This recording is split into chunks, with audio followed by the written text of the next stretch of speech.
So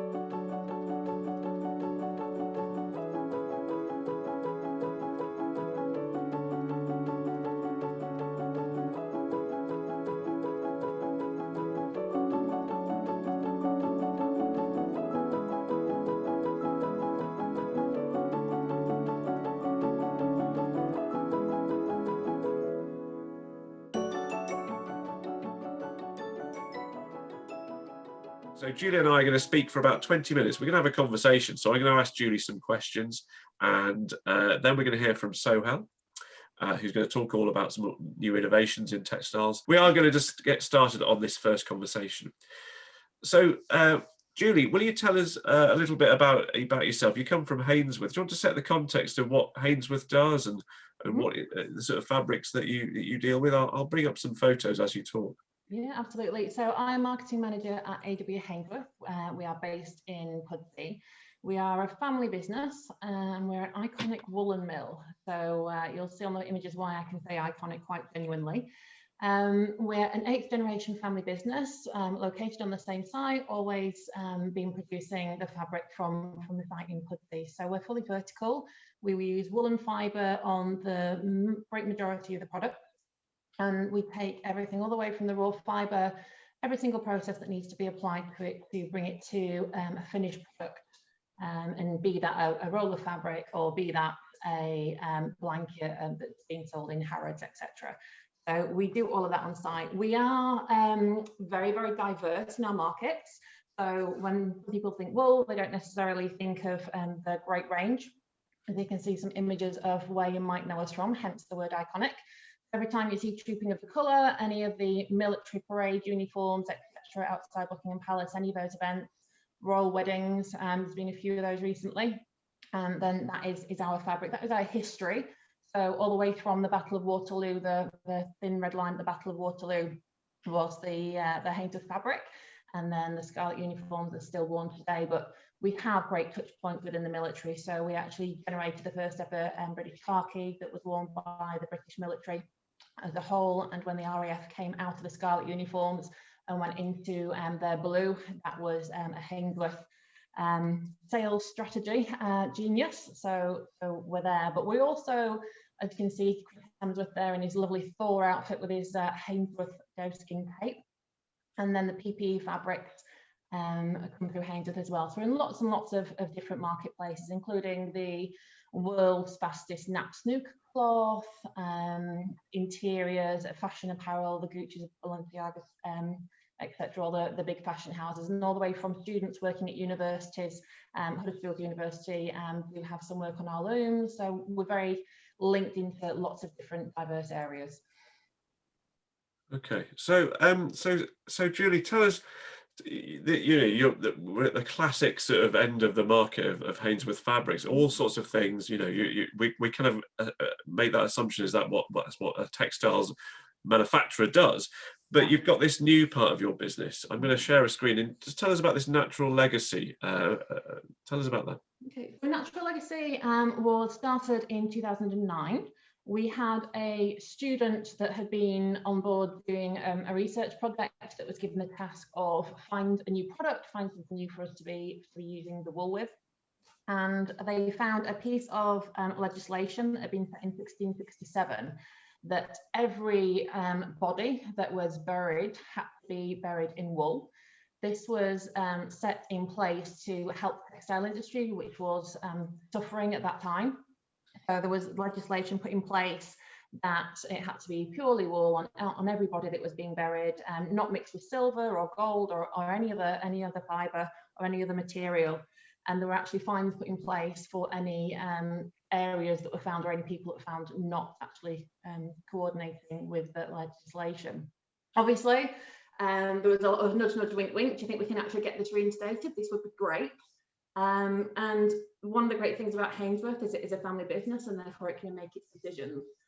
And there was a family barbecue, and one of the family friends at the barbecue was a funeral director. And the conversation happened between the Hainsworth family and this funeral director of, let's think about wool and coffin.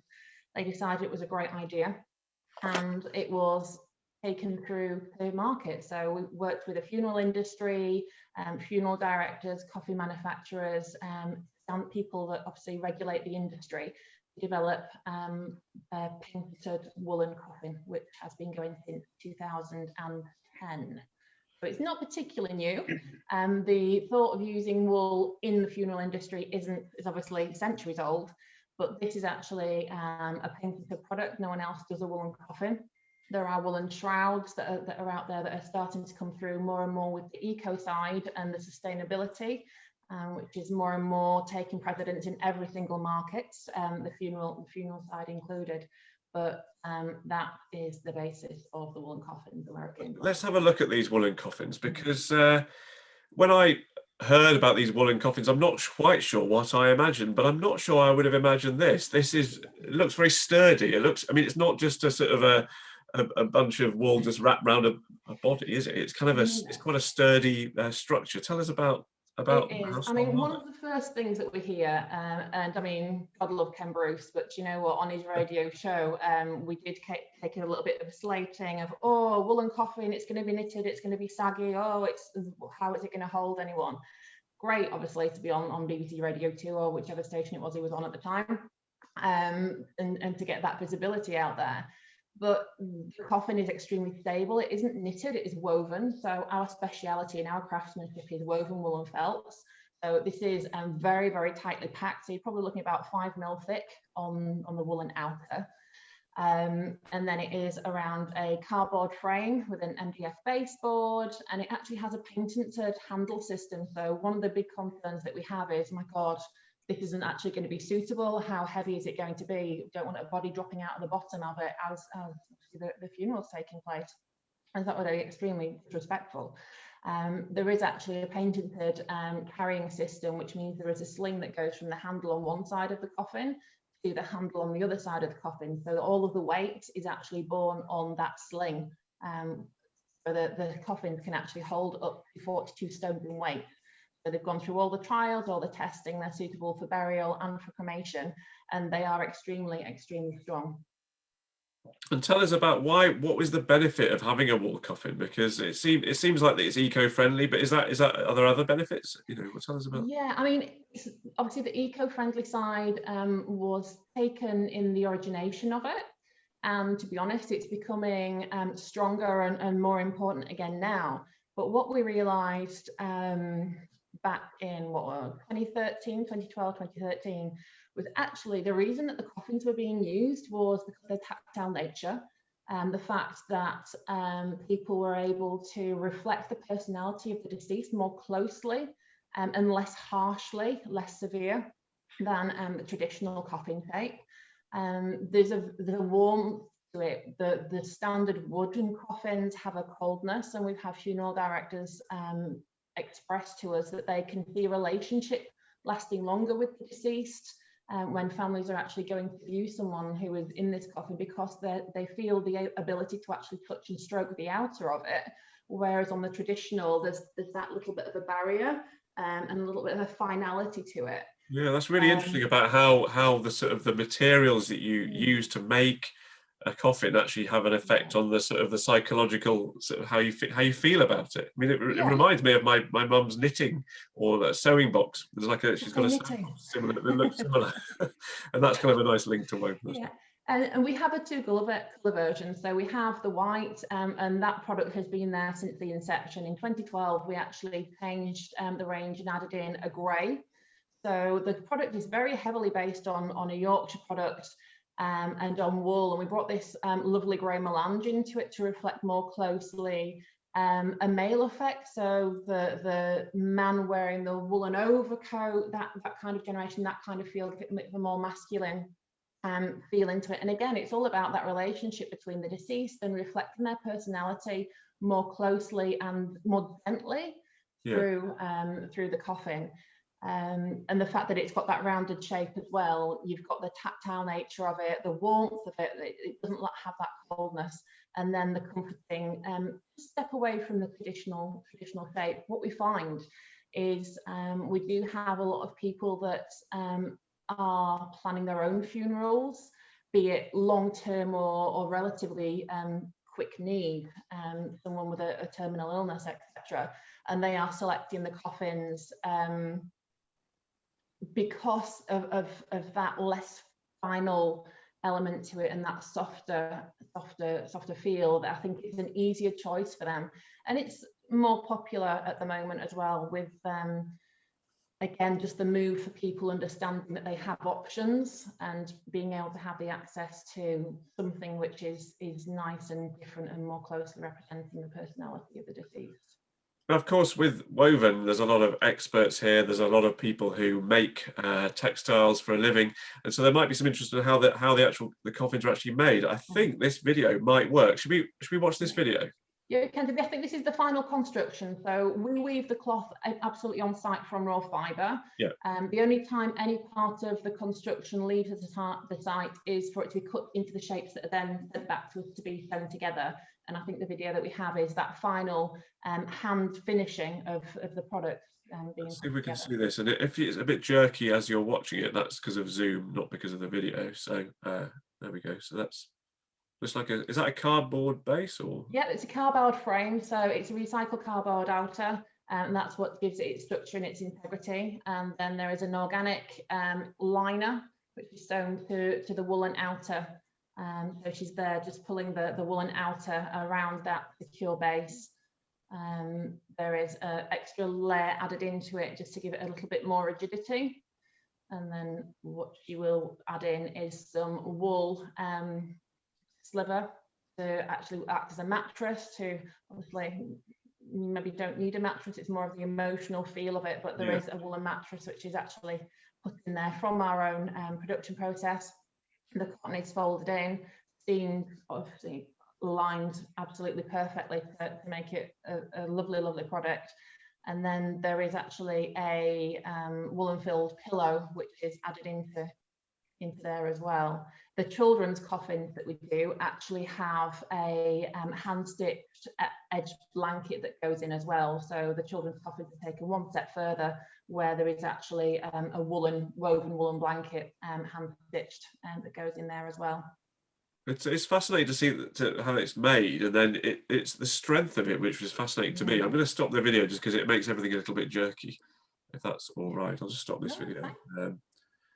But it struck me that Sohail will be talking about very strong textiles a bit later on, so there is a bit of a link there about the strength of textiles. I'm going to stop sharing just because when you show a video, it tends to make you go a bit funny on the Zoom. Okay, so let's move on now. You may be aware, if you're watching this, of a recent media story. I'll share the screen, and Julie, you can tell us a bit about this because it's quite. I was convinced this was true. Let's see, because I was scared that this was true. I was terrified that this was going to be true. Well, can we see that yet? Is it coming up yet? There we go. It's taking its time. Taking its little time. There we are. So Prince Philip buried in a wool coffin. Is that true? Oh, that would have been amazing, wouldn't it? No, unfortunately, we did get, or fortunately, unfortunately, we did get a lot of press with regard to the link for the royal family, but it wasn't actually true.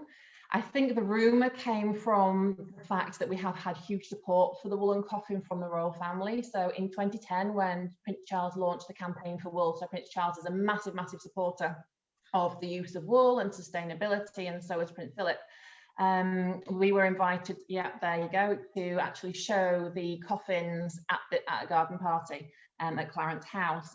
Prince Charles actually coined the phrase and did a speech and told the exhibitors and everybody that was there that he had finally found a coffin to die for. So he gave us literally the best marketing that we could have ever had, the best line there.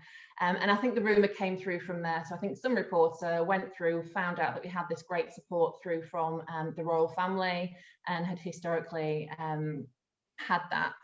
I mean, potentially, it could have been a possibility had he been buried underground, but there are rules in place that anyone that is buried above ground, so obviously he went into an above ground crypt, has to be in a sealed coffin for obvious reasons. So he was in a solid oak coffin to the end. But we did watch with bated breath just to make sure that we hadn't actually missed anything going through the media. And you could definitely tell under the flag the shape of the coffin. It was definitely it wasn't ours, but it would have been amazing, and it would have fit perfectly with his and Prince Charles' sustainability ethos. So we did get a lot of free coverage, about £500,000 worth of free coverage just in the UK alone. But it was in the New York Post, it was in South Korea, there were people on TV, our distributors in Australia were on TV and interviewed. So it literally just went crazy. I must say, oh yeah, he was buried in a wool coffin, and I've heard about that, which is, it's not true though. It just shows that the media doesn't always tell the truth. That's pretty obvious, really, but there we are. Now, there are a few strange stories, aren't there?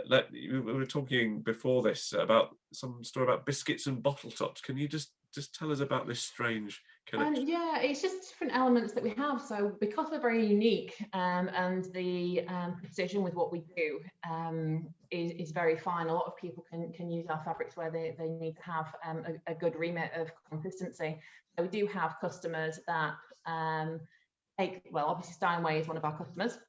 So every Steinway piano in the world, it takes a year to actually manufacture a Steinway piano that has Hainsworth cloth for consistency of sound. But you're right, we do have a customer that actually uses the wool in the formation of the bottle tops, the silver traditional aluminium bottle tops. So they use that as the cushion for when those are being formed.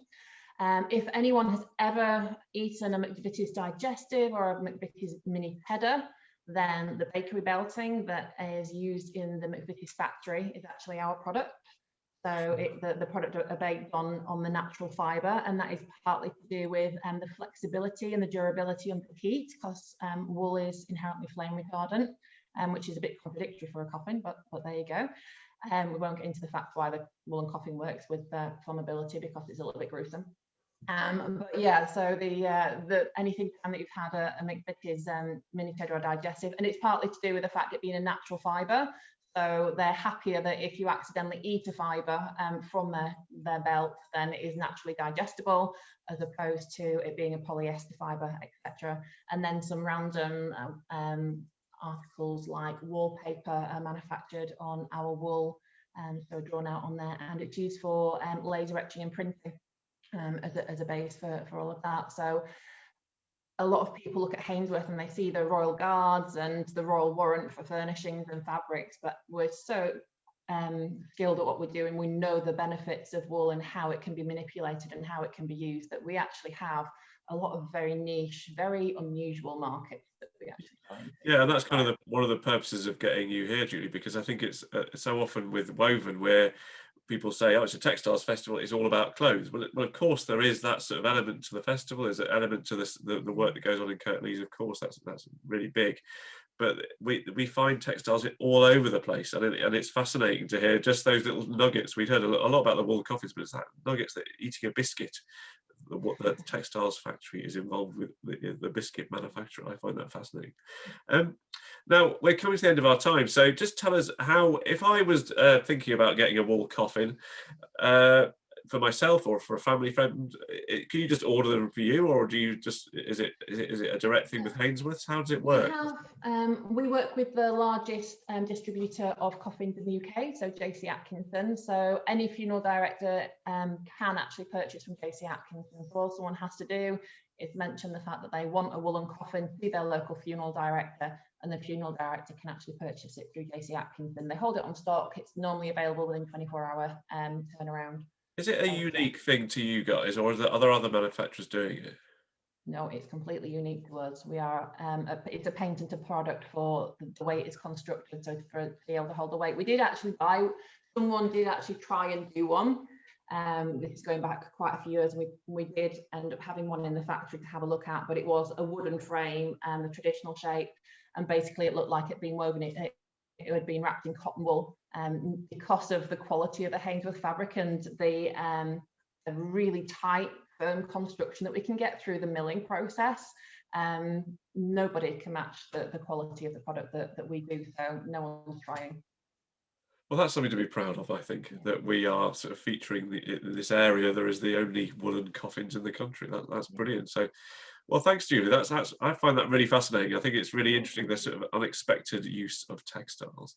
So, Julie, we'll come back to you a bit later on, and Mhm. those people who are here watching can ask questions. So, if normally when we've had a chat like this, if we were in real life, we'd give Julie a clap and say well done. It's a bit strange on Zoom, so I'll do I'll a sort clap of a myself. pathetic sort of clap like that. But it'd be really lovely if people could put in the chat some positivity or some thanks for Julie. That would be lovely if people are willing to sort of write their sort of comments about Julie's little conversation there in the chat. And we'll come back to you, Julie, a bit later on. Thank you. Right, let's have Sohail. So Sohail, if you put your video on, then I'll introduce you. So, hello Sohail, nice to see you. Hi, nice Hi. to see you, Tom. I will share my screen. Well, before I do, just tell us a little bit about yourself, Sohail, and where you've come from, and where you're working at the moment. I mean, I can say you're from the University of Huddersfield, but you can tell a bit more about that. Tell us a bit more. Yeah. So I am currently a lecturer at the University of Huddersfield, so in the Department of Fashion and Textiles. So one of my key responsibilities is obviously teaching. So I teach undergraduate students, postgraduate students, and then I lead a few modules also. But besides that, I am also a part of a research center, Technical Textile Research Center, which was established a few years ago. So in this center, we few academics from the Department of Fashion and Textiles are working with other colleagues from different departments and schools, other universities within the UK, and some universities outside the UK. And we are doing research and development in different areas related to fashion and textiles. So to apply textiles, not only in the textile and fashion industry, but also in different sectors like medical, construction, transportation, and many others. So within this center, we are a few academics working, and also we have many projects going on. Some of them are research projects which are funded by the Research Councils UK. There are a few projects which are funded directly by the companies. So those are mainly product development projects. Then we have also purely academic projects like PhDs and masters. So in summary, in our center, we're doing research and development in the area of textiles to address the requirements of different industrial sectors. So you're very much at the cutting edge of all this stuff. I mean, a lot of, as we go through today, you'll explain some of the processes that you're involved with, and some of it is absolutely baffling to me as a layman. Yeah. So hopefully we'll be able to kind of help people understand what it is you're talking about, because it is incredibly complex and incredibly detailed work you're doing. And our job is really to sort of make sure that people understand it. There probably will be some experts here who will be possibly your colleagues or know you, Sohail. So let's have a look at the first thing we're going to look at. I'll share the screen now. You mentioned there, as you were just sort of talking, is that one of the things that you are interested in is developing medical textiles. Now, this particular thing is the cruciate ligament rupture, which I'm sure you'll tell us about. I wanted to throw in, this means a lot to me because I had the same. I had this problem. I ruptured my cruciate ligament and had to have an operation, but this was several years ago. So I doubt that any of the products that you're sort of developing were involved. But this is like very personal to me. I feel very excited to hear about this. So tell us a bit about the textiles that you've been developing for this particular. Yeah. So we started this work when I was in my previous university in Portugal. We had a big research project on this. So, you're right. Not only you, many people are suffering from knee injuries who are actively involved in sport activities. And now, with increase in sport activities around the world, we see more and more cases of this kind of injuries.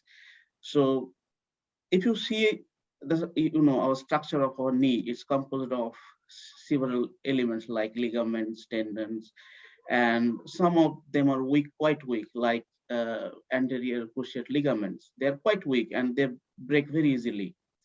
So we need to replace them or repair them in order to, recover from those injuries.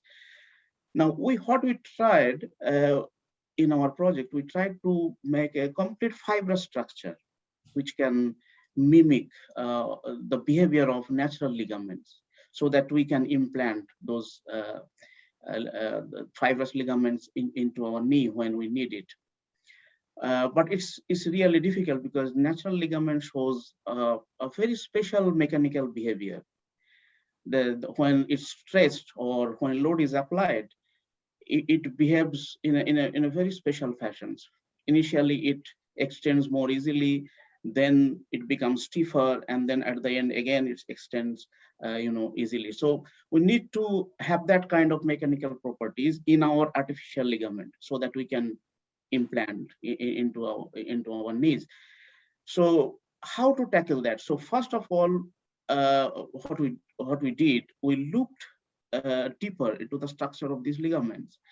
And what we saw that these ligaments, the natural ligaments, they have a very complex structure. They are not a uniform structure. They have small structure within bigger structure. So as you see in the picture that, there are very small elements that are embedded inside the bigger structure of the ligament. So that was our, inspiration. So we tried to mimic the similar kind of structure using our textile technology. So we used a braiding technology for that. We all know about braiding technology. Women use braids in their hair. It's a simple technique, and but the simple braids, they can't give the mechanical properties we want for the ligaments. So we developed a very special braided structure which can mimic the structure of natural ligament and mimic their mechanical behavior. So finally, the product we got that has exactly the same properties of natural ligament. So yeah, That's amazing. So you went deep into the structure of the ligament and you exactly. I mean, So it's biomimicking basically. is this So, product in use right now or is it in development? yeah, so the mechanical part we already did. So we optimized the structure and we did everything, the designing part. But the next part is to check its biocompatibility. So now our group is and my collaborative group, they're working on checking the compatibility of the artificial fibers, inside the knee, how the fibers react with the natural tissues. So and also another important thing we're looking at is the long-term performance. So maybe the fiber structures works very well for a short period, but what happens when we put them inside and then that is being used for a long period? So few things are being researched so that it can come into the commercial reality, right? Interesting. I was thinking if I ever do my knee again on the other knee, maybe I'll end up with a textiles treatment and replacement. Now then, I'll show you the next time. We're talking about stents now, which is to do with the heart, I believe. Yeah. This is a very whizzy slide that do you want to explain what's going on here?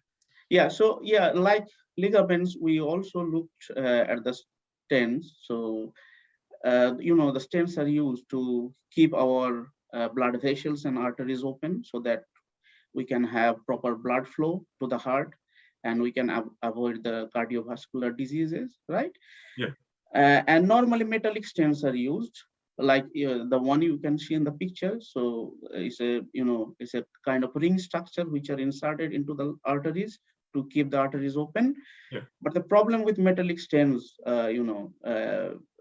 is the corrosion, right? So if metals are inside, they will corrode with time. And also what is found that initially the metallic stents work very well, but after sometimes they close again. So the people who are using, they feel the same problem after some time. So we thought maybe we could use a special fiber structure, textile structure, which can replace the metallic stent, because it's not so difficult to make a tubular structure, a ring structure using fibers or textile structure. So, and we actually did that, and we use the braiding technology again. So, this picture is actually the commercial metallic stent which available in the market, And then we actually show the structure of the metallic stems, which are working already in the commercial products. And then we try to create the same structure in our fiber. So this is a picture of the textile stent we developed. So it's a tubular structure, and after a lot of experimentation and optimization, we got a similar properties to the mechanical stents, commercial mechanical stents. That means, the stent should be flexible. It should have sufficient compression resistance. Otherwise, what will happen with time? It will close down, right? And then blood flow will again stop. It should have a proper porosity. If you see the surface of these stents, there are some pores, and the porosity is important for the natural tissue to grow on the surface of the stents. So porosity is also important. So while designing, we had to take care of all these parameters. And finally, we optimized and we got exactly the same properties what we got in metallic stents. So like the ligaments, we already finished the mechanical part of the work, designing part of the work. And now the next part, that means whether these structures are compatible with the natural tissues or not, whether they can, work for a longer time period.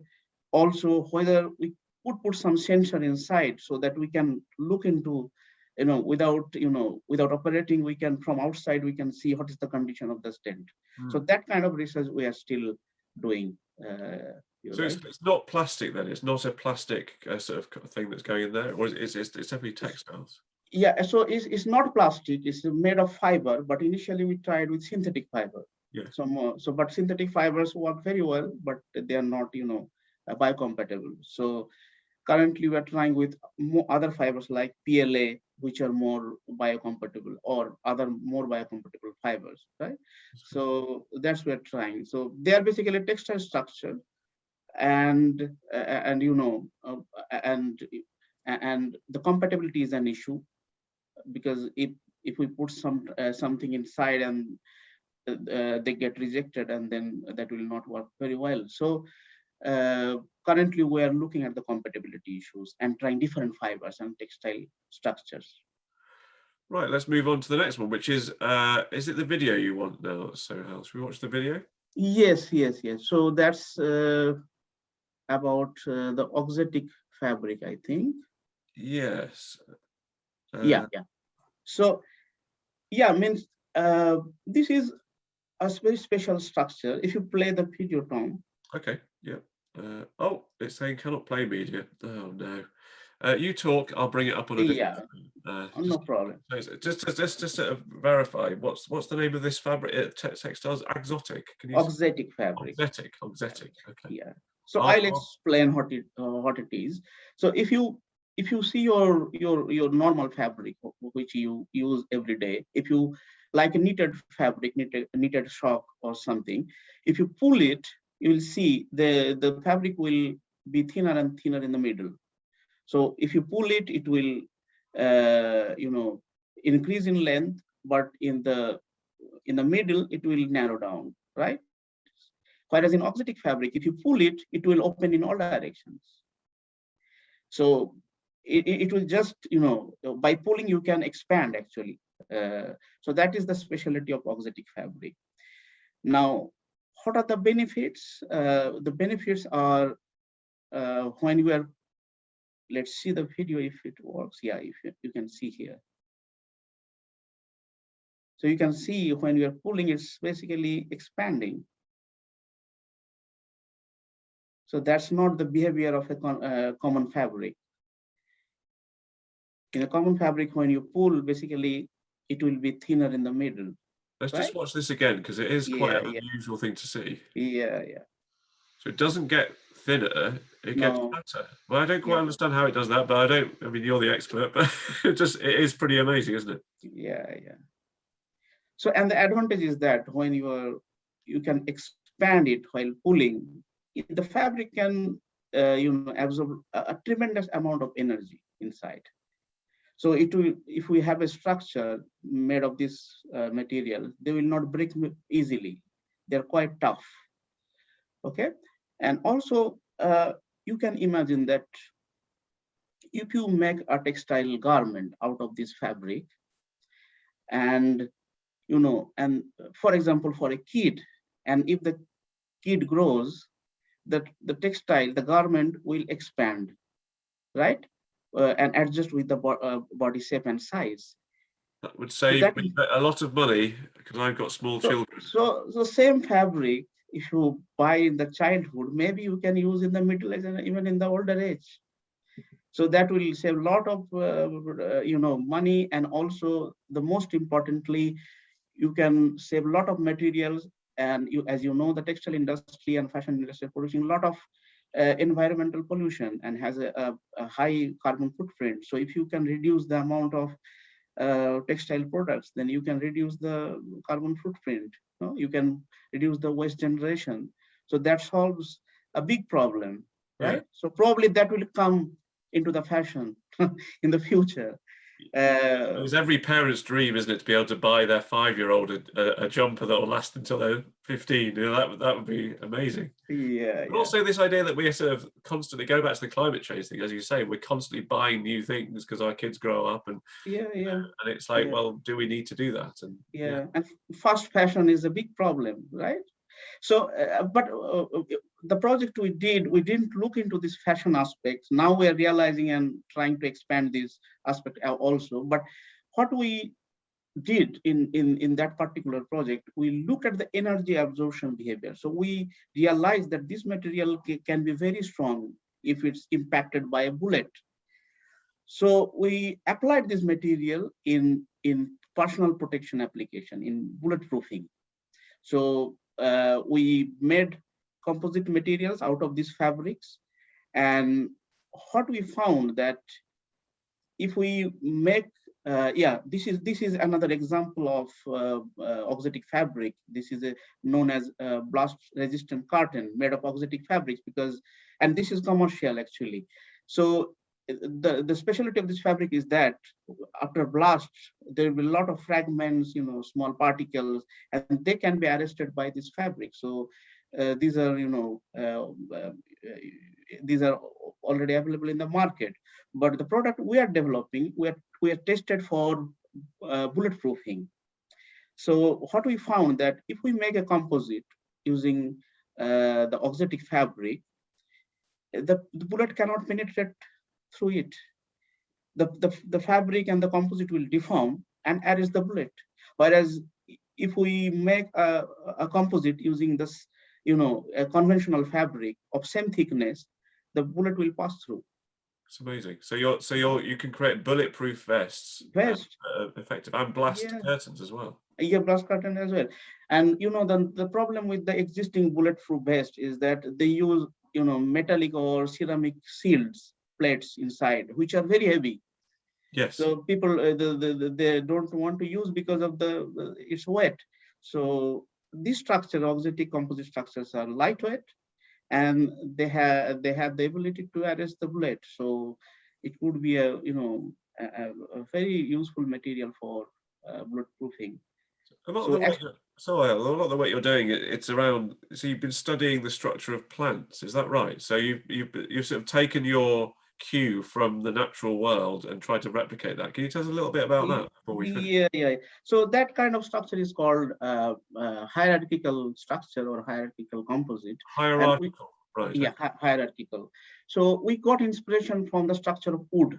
If you see the structure of wood, is very strong. Some of the woods are really strong and tough, right?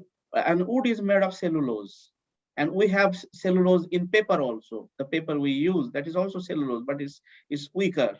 We have cellulose in cotton fabrics, but they are quite flexible and weaker. But at the same time, wood is composed of cellulose, but it's really, really tough. So there is something inside the structure. And that is the hierarchical structure. So when we check the structure of wood, it's very special. It's hierarchical. It's composed of nano, micro, macro materials. So we look into that and try to mimic that kind of structure in our laboratory. And we made a composite, which is known as hierarchical composite, as I said. And they have really lightweight. They're really lightweight. They have very good mechanical properties. They're tough, they're strong, they're stiff. And also we can design in different ways. Means if we need more toughness, less stiffness, or more strength, more toughness, anything we can do just by tailoring the design. So actually we're currently running a project while we're developing, prosthetic limbs and sockets out of hierarchical composite. And the results we got so far is really promising. Means they are quite light, quite lighter than the existing materials. They have high toughness, so they will not break easily when using. So so this is an exciting material for this kind of medical applications. So we're trying now, and we're developing. We have some initial results. Now we want to, develop this material at commercial scale. Well, let's hope we do, because all these amazing ideas, it obviously takes a little bit of time to get to a product that we see in, that is in use in the medical world and in the clothing world. But what a revolution in to make prosthetic limbs out of textiles. That's something that exactly I wouldn't expect. Brilliant. Well, look, we could probably talk all day, Sohail, and go into the finer detail of the technical aspects of what you're doing. And actually, there may be some questions about that. So if you have a question for Sohail or for Julie, start thinking about it now, because we're going to stop the recording. So what I'll say is thank you so much to Sohail. Thank you for joining us today. Thank you. We'll open up to questions in a minute.